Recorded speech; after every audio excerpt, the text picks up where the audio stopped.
ఆచి చికెన్ మసాలా. కాకినాడ జిల్లా ప్రతిపాడు నియోజకవర్గంలో పులి సంచారం కంటి మీద కునుకు లేకుండా చేస్తోంది. శంకవరం మండలం తాడువాయి రిజర్వ్ ఫారెస్ట్ పరిధిలో తిష్ట వేసింది. అధికారులకు ముప్ప తిప్పలు పెడుతోంది. కంటికి కనపడనివి వెంటాడే మాయమవుతుంది. ఇక దానిని పట్టుకునేందుకు ఒక చోట బోన్ పెడితే మరో చోట ప్రత్యక్షమవుతుంది. పులిని బంధించేందుకు 11 హనుమాన్ బృందాలు, 3 ట్రాంక్విలైజింగ్ బృందాలు రంగంలోకి దిగాయి. ఇక జిల్లా అటవీ శాఖ అధికారి రామచంద్రరావు పర్యవేక్షణలో పులి వేట కొనసాగుతోంది. ప్రస్తుతం అడవి ప్రాంతంలోనే పులి సురక్షితంగా ఉందని అటవీ శాఖ స్పష్టం చేసింది. మైదాన ప్రాంతంలోకి వస్తే మాత్రమే పట్టుకునే చర్యలు చేపడతామని అధికారులు వెల్లడిస్తున్నారు. ఇక గ్రామస్తులు అప్రమత్తంగా ఉండాలని అటవీ శాఖ అధికారులు హెచ్చరికలను జారీ చేశారు.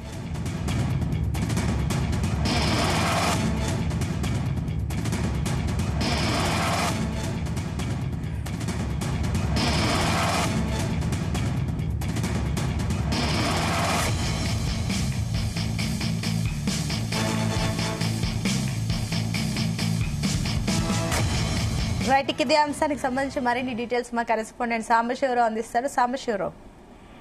Thank you Sunitha.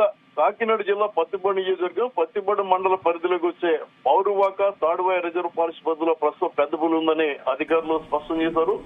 దీనికోసం అటవీ శాఖ ప్రత్యేక బృందాలు గాలిస్తున్నాయి. అయితే పులిని పట్టుకుంటామని చెప్తున్నారు. 18 రోజులైంది వాటికి.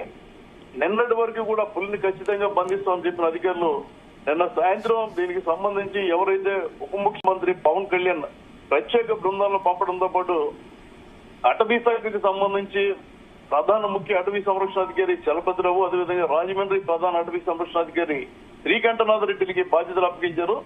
కాకినాడ జిల్లా అటవీ శాఖ అధికారి రామచంద్రరావు ఇప్పటి వరకు పర్యవేక్షణ చేశారు. వాళ్ళిద్దరు కూడా రావడం జరిగింది.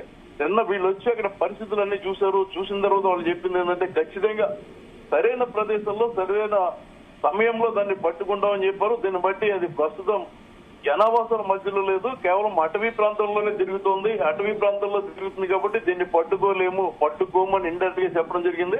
వాడు ఏదైతే చెప్పారో సరైన సమయం సరైన ప్రదేశం అనే దీన్ని బట్టి వాళ్ళు చెప్పేది ఏంటంటే ఈ మైదాన ప్రాంతం అంటే ప్రజలు ఎక్కడైతే నివసిస్తున్నారో ఆ ప్రాంతంలోకి వచ్చినప్పుడు మాత్రమే దాన్ని పట్టుకునే వెసులుబాటు ఉంటుంది, పట్టుకునే అధికారం ఉంటుంది. అటవీ ప్రాంతాల్లో దాన్ని పట్టుకోలేమని చెప్పడంతో ప్రజలు వారిపై ఆగ్రహావేశాలు వ్యక్తం చేస్తున్నారు. పులి కంటి మీద నిద్ర లేకుండా చేస్తుంది. తాము పొలాలకి అదేవిధంగా అటవీ ప్రాంతానికి వెళ్ళలేకపోతున్నాం, పశువులను పోగొట్టుకున్నాం, పశువులకి మేత లేకుండా ఇంటి దగ్గర ఉంది. ఇలాంటి సమయంలో కొత్త ట్విస్ట్ ఏంటని చెప్పి వాళ్ళు ఆగ్రహం వ్యక్తం చేస్తున్నారు. ఈ సాంకేతిక పర్యవేక్షణతో టైగర్ ఆపరేషన్ మాత్రం కొనసాగుతుంది. ఈ ఎప్పటికెప్పుడు అటవీ శాఖ అధికారులు అదేవిధంగా రెవెన్యూ అధికారులు పోలీసులు ప్రజలు తిరుగుతున్నారు. ముఖ్యంగా ఉప ముఖ్యమంత్రి పవన్ కళ్యాణ్ ఇవాళ 18వ రోజు అయితే 15వ రోజున ఆయన జోక్యం చేసుకుని కీలకమైన ఆదేశాలు ఇచ్చారు. ఎంతో ఇప్పటి వరకు జరిగిందంతా ఒక ఎత్తు అయితే ఇప్పుడు ఉప ముఖ్యమంత్రి ఎంటర్ అయిన తర్వాత మరో ఎత్తు కింద కనబడుతుంది. 11 హనుమాన్ ప్రత్యేక బృందాలు అలాగే విధంగా 3 ట్రాంక్విలైజింగ్ బృందాలు కూడా గాలింపు చర్యలు కొనసాగుతున్నాయి.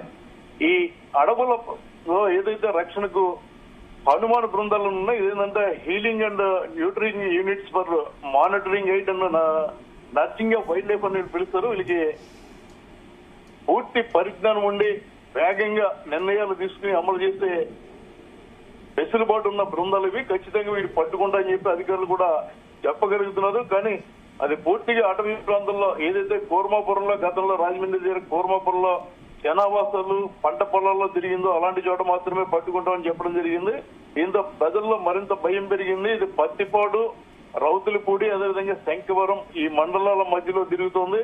3 రోజుల నుంచి కూడా ఆదివారం, సోమవారం, ఇవాళ మంగళవారం 3 రోజుల కూడా ఏ రోజుగా రోజు మేము పులిని పట్టుకుంటామని చెప్పిన అధికారులు నిన్న సాయంత్రం ఏదైతే అటవీ శాఖకు సంబంధించిన ముఖ్య అధికారి చలపతిరావు వచ్చిన తర్వాత దీన్ని ప్రకటించడం జరిగింది. దీంతో ప్రజలు భయాందోళనకు గురవుతున్నారు. 18 రోజులుగా వీరికి కంటి మీద నిద్ర ఉండలేదు. పూర్తిగా అది ఏదైతే గతంలో పాపికొండల అభయారణ్యంలో వదిలేశారో అది మళ్లీ తిరిగి రావడం జరిగింది. కొంతకాలం అల్లూరు సీతారామరాజు జిల్లా అదేవిధంగా పోలవరం జిల్లాలో తిరిగింది. అనంతరం ఈ కాకినాడ జిల్లాకి ఎంటర్ అయింది. కాకినాడ జిల్లా ఎంటర్ అయిన తర్వాత పూర్తిగా పత్తిపాడు నియోజకవర్గంలోనే ఉంది. పత్తిపాడులో తొలుత ఏలేశ్వరం తర్వాత పత్తిపాడు తర్వాత శంకవరం, మళ్ళీ ఇప్పుడు పత్తిపాడు మండలంలోకి వెళ్ళింది.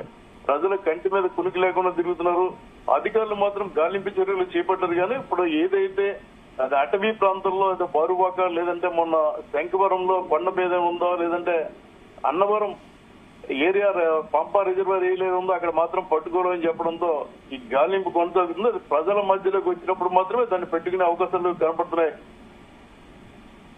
Right, thank you Sambasivarao.